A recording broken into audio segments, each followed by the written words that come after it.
ارتفعت حصيلة ضحايا الهزة الأرضية بالمغرب إلى 820 وفاة و672 إصابة، من بينها 105 إصابات خطيرة، وذلك حسب حصيلة وزارة الداخلية إلى حدود الساعة 10 صباحا.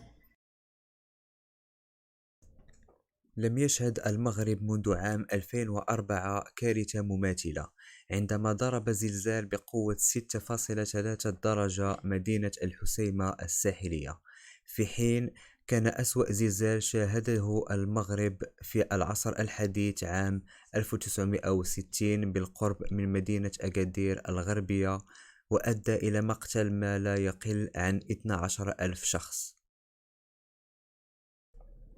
وأفادت وزارة الداخلية أيضا في بلاغ عدد الوفيات كما يظهر لكم الآن. يذكر أن زلزال قوي بقوة 6.8 درجة ضرب المغرب ليلة الجمعة، مما أسفر عن الكثير من الخسائر وإجبار العديد من السكان على قضاء الليل في الشوارع.